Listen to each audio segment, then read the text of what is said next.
আসসালামু আলাইকুম। আজকের জাতীয় সংবাদপত্রগুলোর শীর্ষ সংবাদে আপনাকে স্বাগতম। দৈনিক প্রথম আলো, দলগুলো সন্তুষ্ট, আপত্তি ও ভিন্ন মত আছে। আরপিও সংশোধনের প্রস্তাব।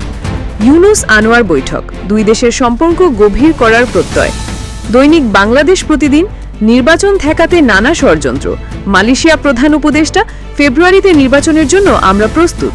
দৈনিক সমকাল, বিএনপির সায়, জামায়াতের প্রশ্ন, ছোট দলে মিশ্র মত। আরপিও সংশোধন। নারী আসনে নিয়ে ঐক্যমত কমিশনের সিদ্ধান্তে ক্ষোভ, ৬৭ সংগঠনের বিবৃতি। দৈনিক কালের কণ্ঠ, বন্ধ ৩৫৩ কারখানা, লক্ষাধিক বেকার। গাজীপুর, সাভার, নারায়ণগঞ্জ, নরসিংদী ও চট্টগ্রাম। দৈনিক আমার দেশ, কূটনীতিতে নয়া মেরুকরণ, ৩ দশক পর পাকিস্তান পররাষ্ট্রমন্ত্রীর প্রথম দ্বিপাক্ষিক সফর। জনগণ প্রচলিত রাজনীতির পরিবর্তন চায়, আলোচনা সভায় তারেক রহমান। দৈনিক যুগান্তর, আওয়ামী বন্দনার নেপথ্যে কারা, হঠাৎ মুখোশধারীদের জিগির। দৈনিক জনকণ্ঠ, বাংলাদেশ মালয়েশিয়া অংশীদারিত্ব গভীর করার অঙ্গীকার। পুত্র জায়ায় ডাক্তার ইউনুস আনোয়ার ইব্রাহিম বৈঠক। আগামী নির্বাচনে ধানের শীষে ভোট দিয়ে দেশ গড়ার সুযোগ দিন তারেক রহমান। দৈনিক ইত্তেফাক, জোট সঙ্গের প্রতীকে ভোট করতে পারবে অনিবন্ধিত দল। দৈনিক ইনকিলাব, ব্র্যাক সুজনের রহস্যজনক জরিপ।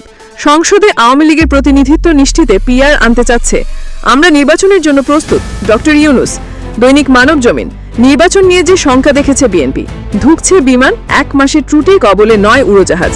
দৈনিক আমাদের সময়, অনিয়ম থাকলেও ফেরেনি লোপাটের টাকা, ব্যাংক খাত সংস্কারের 1 বছর।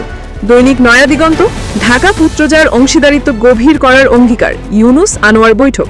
5 সমঝোতা, 3 নোট বিনিময়ে স্বাক্ষর। দৈনিক আলোকিত বাংলাদেশ, 5 সমঝোতা, অংশীদারিত্ব গভীর করার অঙ্গীকার, বাংলাদেশ মালয়েশিয়া। পিআর পদ্ধতিতে আসন বন্টনের পক্ষে 71% মানুষ। দৈনিক কালের বেলা, সমঝোতার দরপত্রে গোচ্চা, 323 কোটি টাকা, বিনামূল্যে পাঠ্য বই মুদ্রণ। ফেব্রুয়ারির মাঝামাঝিতে ভোটের জন্য প্রস্তুত বাংলাদেশ, মালয়েশিয়ার প্রধান উপদেষ্টা। এই ছিল আজকের সংবাদপত্রের শীর্ষ নিউজ। সাথেই থাকুন জামান মিডিয়ার। খুদা হাফেজ।